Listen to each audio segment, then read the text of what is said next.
remade every mob into realistic Pokemon in Minecraft. Let's turn this Enderman into an Alolan Exeggutor. The Alolan form of the Exeggutor is super tall, so let's give this Pokemon some height. It needs some strong legs to support it and a big tail for balance. And those coconut-style heads to the top. And of course, the palm leaves. Give it some color, those iconic faces, and lots of tree texture. And the Exeggutor is looking very tall, and his faces are extremely happy. Oh, wait a second. There's something going on here now. There are things dropping from his branches. What in the world is this? Let me pick it up. Here we go. Okay, I got 4 of them there. It's a coconut. Can I eat it? I can't eat the coconut. It's not doing anything at all. I can munch it and keep munching it, and I don't feel any differently. I think we give our Alolan Exeggutor a realism rating of 5 out of 10 and a Pokemon rating, 5 out of 10 as well. We're definitely gonna have to do a whole lot better. We'll make this Phantom into Sinisty. No need for wings. We'll use the main body to start on our teacup. Get that teacup shape. Don't forget the chip on the side. With a tiny little handle, fill it up with purple tea, and its face is made out of the design on the cup. Add a swirl to the tier, and this cup is ready to go. Ever so extremely tiny. Our Sinisty looks legit so far all the way around, and the tea is definitely purple and definitely leaking out from the crack on the side. Let's find out how this thing behaves when it's approached by a hostile mob. The Sinisty is going into the air right now. That is impressive, and firing off an ultra spectacular beam that's slowly poisoning the husk down. And the Sinisty is keeping distance, but firing off this beam again. There goes a third, but then goes down. Realism rating on the T, I'm gonna say 4 out of 10. Pokemon rating, though, we're gonna have to say 10 out of 10. Up in one category, down in another. We still got work to do. We can make a wolf into a Furre. This wolf is gonna need a way bigger body to be a Furre, though. Get that long body stretched out, furry body with those pointy ears on top. A big fluffy tail, cover it in stripes with a cute little face, and it's ready to go. And the ferret is looking furry. And wait a second, he's actually already digging. He's dug down to the cobblestone, and then he's digging under the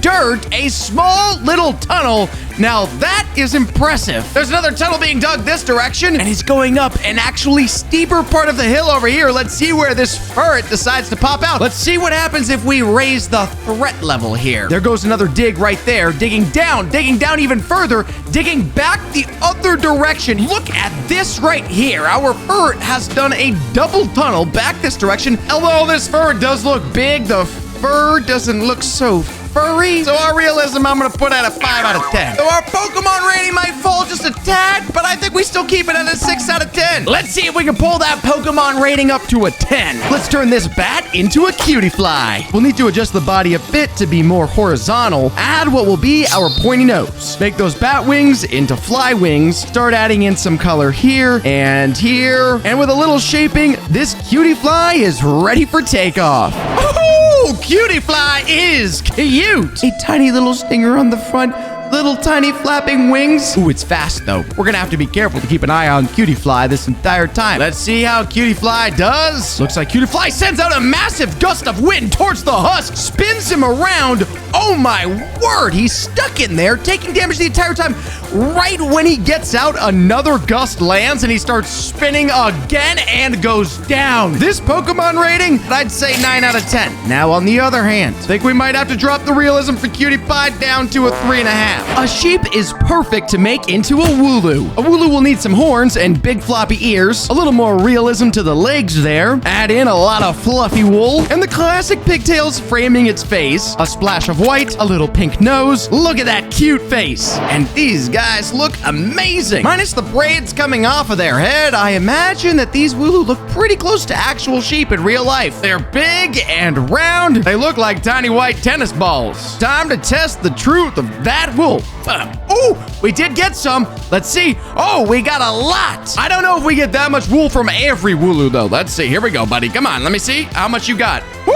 Nearly half a stack. Realistic rating, 9 out of 10. Now, the Pokemon rating, we'll leave it at a 6.5. We have to make this pig into Bulbasaur. The head isn't quite the right shape. Let's see. There we go. Make it shorter and tilt that posture a bit. We'll add the plant bulb to its back, get the perfect red eyes and a big smile, and and his green spots all over. Let's go ahead and plop Bulbasaur down right here. This guy looks exactly the right size. I think he went to hide inside the flowers, but he's slightly the wrong color to be able to keep himself fully disguised. Let's add some husks to the equation here. Instantly, Bulbasaur backs up, targets the husk, and sends out the Razor Leaf attack to go after those husks, and launches that Razor Leaf that knocks the husk out. Bulbasaur is an amphibian, but it's not very frog-like. It is a plant, but only partly. So I'm gonna have to say low realism points, but that said, on the Pokemon scale, Bulbasaur and the Razor Leaf attack, perfectly Pokemon. 10 out of 10. There's plenty of bee Pokemon, but this bee is going to be Beedrill. Take that tiny bee body and make it bigger and longer, build out that dangerous stinger, some tiny legs and arms that end in some sharp stingers, big round wings on the back, and with some final touches of color, this Beedrill is looking dangerous. And if Beedrill is nearly standing completely upright, you can tell that Beedrill's still floating or flying or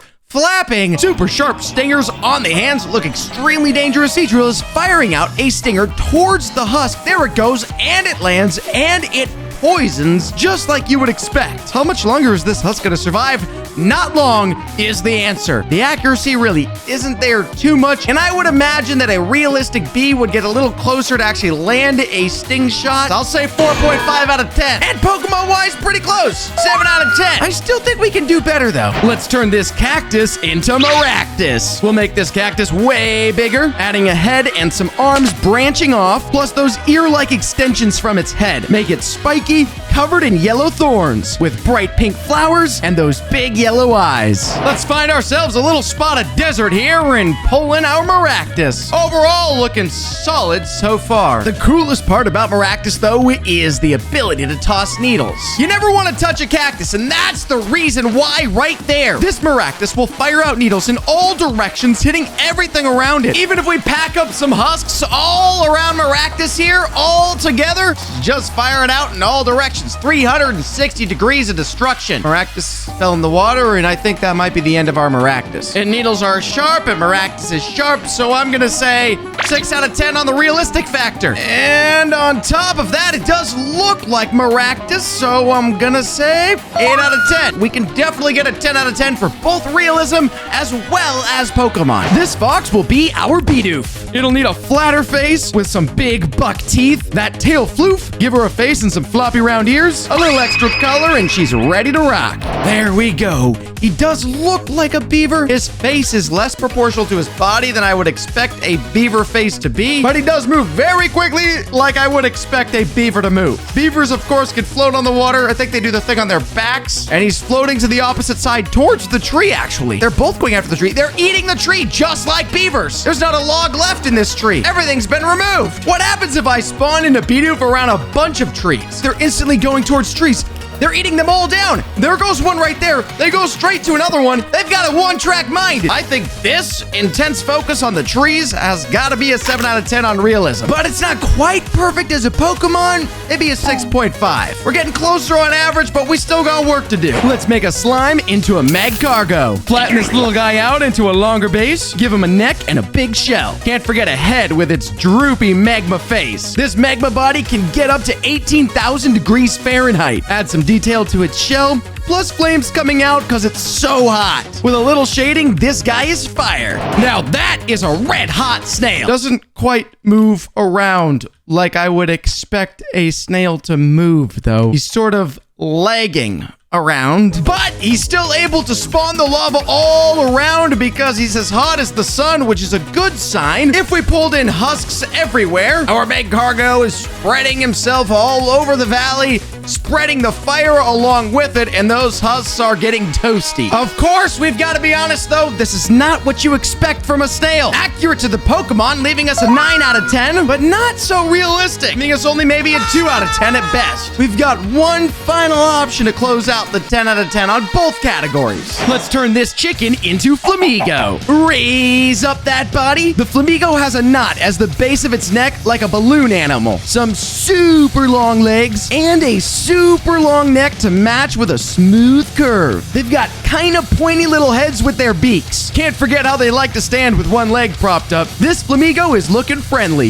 We have got flamingo. Look at the tiny legs sticking out in front of it. This guy looks exactly like a flamingo you'd see in the zoo. Let's see what flamingo does. He charges with one hit right there, and then he backs up and fires off a bird projectile. That one hits the grass, unfortunately. Here we go. There goes a physical attack on that one. Backs up again, fires off the projectile. That one misses as well. It's all right. We'd expect a miss here and there. Here goes another projectile. That one hits the grass. Come on, pull it together, flamingo. Here goes another charge up right there. That one goes right over their heads. My goodness. I knew you could not pack such a perfect brain into that tiny little skull. There goes the charge, and that one lands, though, and the husk takes damage. 10 out of 10 on Pokemon, 10 out of 10 on realism. A perfect score for our flamingo.